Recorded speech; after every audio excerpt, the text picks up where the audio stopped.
the emptiness in your life isn't because you don't have enough rights. You have all the rights there are.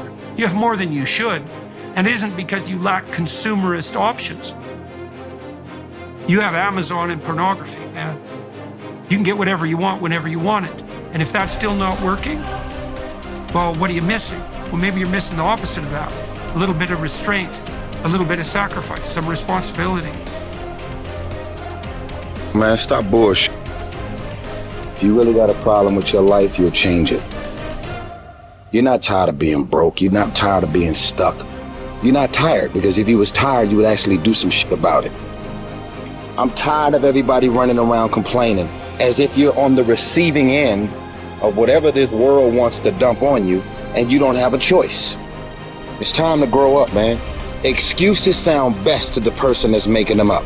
Anybody who is determined to do something, who wants something to be different, it will eventually be different. Everything around you is going to change as soon as you change the things around you. Change your mind and everything about your bank account, your surroundings, your environment will all change. If you're creative enough, can you find the answer? Yes or no? If you're determined enough, can you find the breakthrough? Yes or no? Creativity, decisiveness, passion. These are the ultimate human resources. And when you engage these resources, you can get any other resource on earth. Stop telling yourself the story because you don't have the money, you don't have the time. That's bullshit.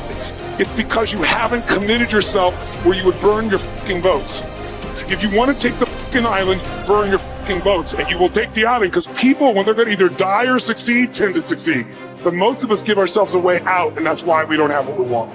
Put yourself in a position where you can't retreat, where it's do or die, sink or swim. Here's what you'll find out. You'll develop incredible swimming skills. You'll find yourself stroking unlike you've ever seen before. Through the inspiration of desperation, you'll become more creative than ever before. Throw your whole self into it.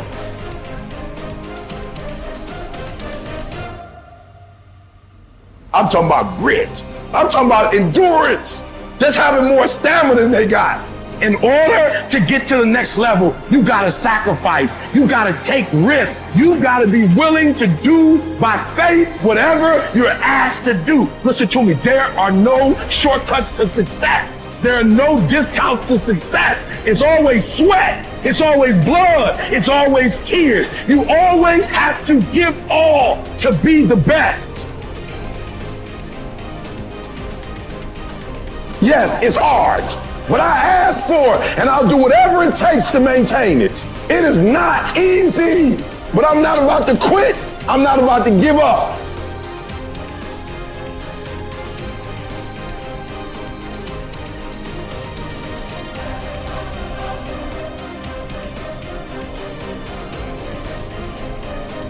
If you've explicitly formulated a set of goals and you're pursuing them, then you've adopted the responsibility to act in a certain manner to make those goals realize themselves. That's responsibility that you've adopted rather than responsibility that's being imposed on you, assuming that you've thought through the goals and you find your spirit in harmony with those goals.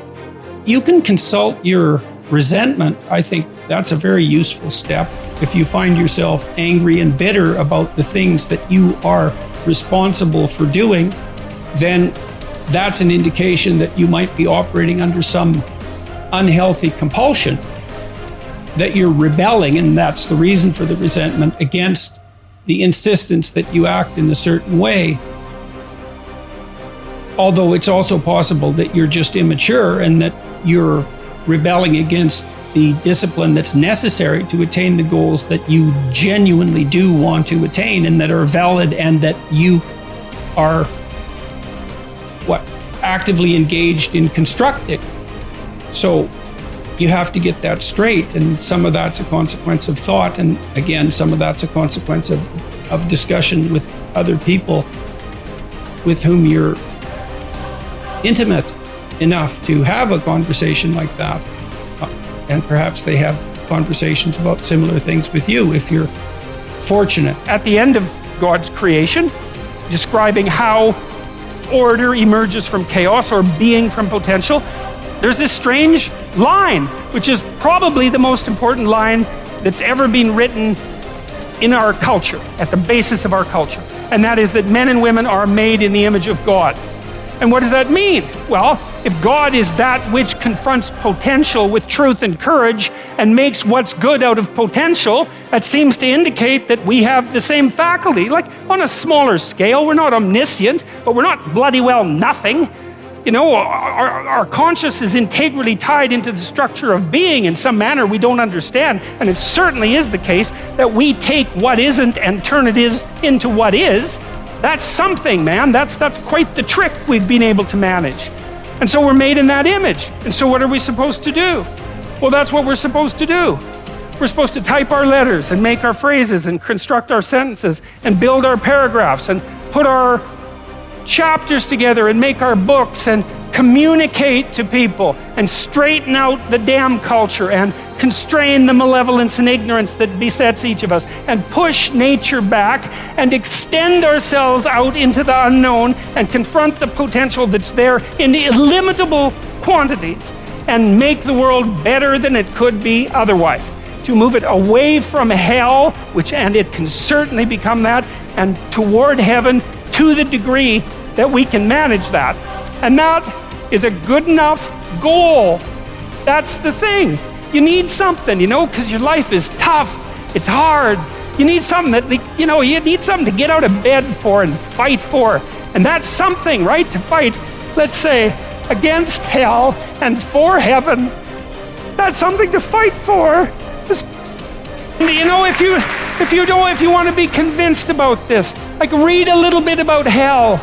Read the Gulag Archipelago, or read Ordinary Men, or read The Rape of Nanking, or read about what happened in Nazi Germany during Auschwitz and all the catastrophes of the 20th century, and see if you believe in hell, and see if you think, well, maybe not having that happen anymore would be a good idea. And then think about maybe that's something you could contribute to. And then it wouldn't have to happen anymore. And that would be a good thing, and God only knows what great things we could manage under such conditions. We're becoming incredibly technologically powerful. And what would it be like if we became equally wise? Well, that would really be something. God only knows what we could manage in the next 20 years or the next 100 years, We're running at 40%, most of us, because we're half in and half out. And it's not surprising, because life is difficult. It's like, well, what if you were 90% in? Or 95% in, or all in, because you're all in anyways, right? It's a life and death game.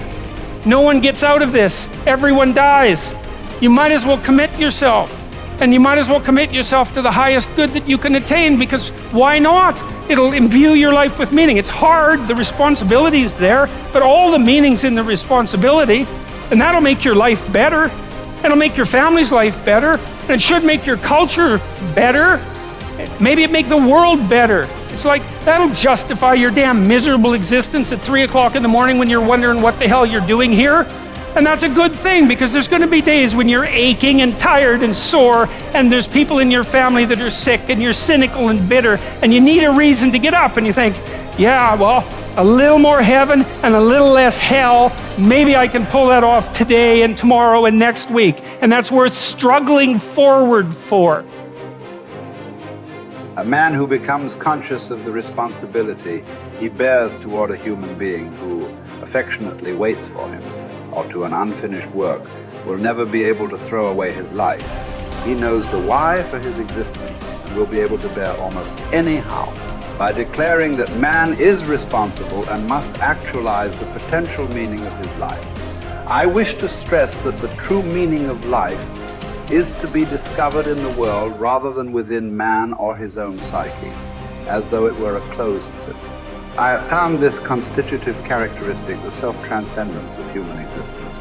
It denotes the fact that being human always points and is directed to something or someone other than oneself.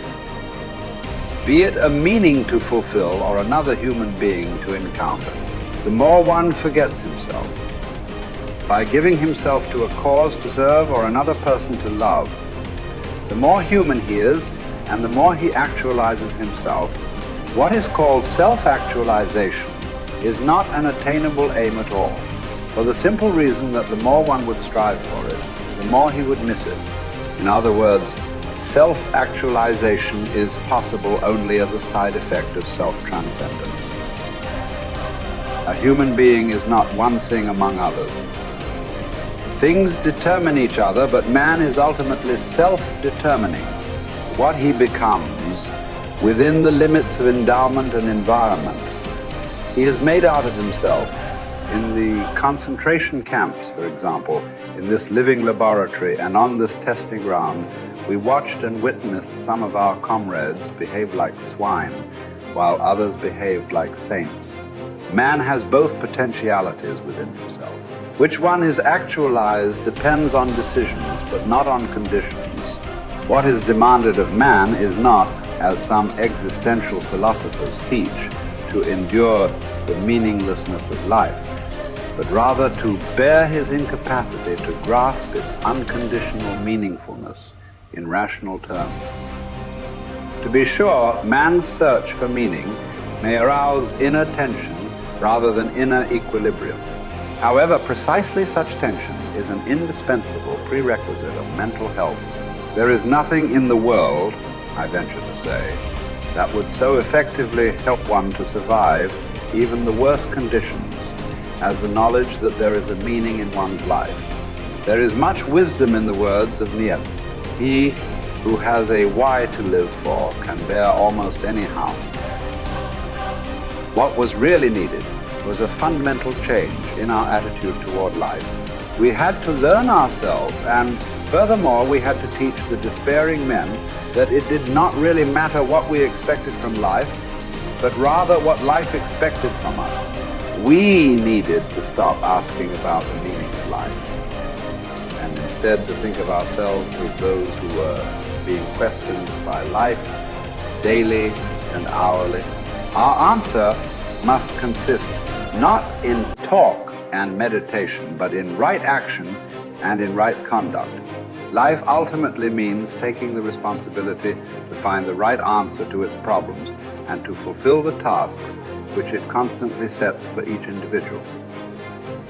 These tasks, and therefore the meaning of life, differ from man to man and from moment to moment. Thus, it is impossible to define the meaning of life in a general way. Questions about the meaning of life can never be answered by sweeping statements. Life does not mean something vague, but something very real and concrete, just as life's tasks are also very real and concrete. They form man's destiny, which is different and unique for each individual.